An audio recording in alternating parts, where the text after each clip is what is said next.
महाशिवरात्रि। लोग कहते हैं यह शिव जी की शादी की सालगिरह है, लेकिन सच कहूं यह आधी अधूरी बात है। यह रात सिर्फ जश्न की नहीं बल्कि उस खौफनाक अंधेरे की गवाह है जब पूरी दुनिया खत्म होने की कगार पर थी। एक ही रात में 3 ऐसी घटनाएं घटी जिन्होंने ब्रह्मांड का नक्शा बदल दिया। जरा सोचिए, एक तरफ शादी की शहनाइयां थीं, तो दूसरी तरफ मौत का जहर, और तीसरी तरफ एक ऐसी आग थी जो ब्रह्मा और विष्णु का घमंड चकनाचूर कर रही थी। अगर आप यह वीडियो 16 फरवरी से पहले देख रहे हैं तो सावधान हो जाइए, क्योंकि आज हम शिवलिंग के प्रकट होने की वो कहानी सुनेंगे जिसे सुनकर आपके रोंगटे खड़े हो जाएंगे। कहानी पर आते हैं। एक बार ब्रह्मा जी और विष्णु जी में युद्ध छिड़ गया। दोनों लड़ रहे थे कि मैं महान हूँ। नहीं, मैं तुमसे ज्यादा महान हूँ।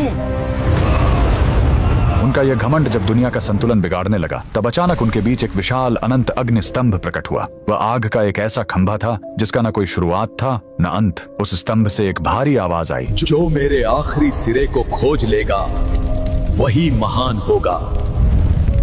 ब्रह्मा जी हंस बनकर ऊपर उड़े और विष्णु जी वराह बनकर नीचे गए। हजारों साल बीत गए, विष्णु जी को अंत नहीं मिला। उन्होंने अपनी हार मान ली, लेकिन ब्रह्मा जी ने वापस आकर झूठ बोला कि उन्हें अंत मिल गया है। उसी पल उस आग से काल भैरव प्रकट हुए और सजा के तौर पर उन्होंने ब्रह्मा जी का वो सिर काट दिया जिससे उन्होंने झूठ बोला था। उनका अहंकार टूट गया। चूंकि शिव जी आग के रूप में आए थे, वो बहुत गर्म थे। तब देवताओं ने उन्हें शांत करने के लिए उन पर जल और दूध चढ़ाया। यही वो पहला दिन था जब शिवलिंग पर रुद्राभिषेक की शुरुआत हुई। लेकिन कहानी यहीं खत्म नहीं होती। एक बार जब देवता श्रीहीन यानी कमजोर हो गए थे, तो अपनी शक्ति वापस पाने के लिए समुद्र मंथन हुआ। सबको उम्मीद थी अमृत की, लेकिन निकला क्या? हलाहल विष। पूरी दुनिया जलने लगी। तब फिर वही भोलेनाथ आगे आए। संसार को बचाने के लिए उन्होंने उस उबलते हुए जहर को पी लिया और अपने कंठ में रोक लिया। जहर की गर्मी से शिव जी का शरीर तपने लगा। उस जलन को शांत करने के लिए सभी देवताओं ने उन पर पूरी रात गंगा जल, दूध और बेलपत्र चढ़ाया। उन्हें नींद न आ जाए इसलिए पूरी रात देवताओं ने गीत गाए और जागरण किया।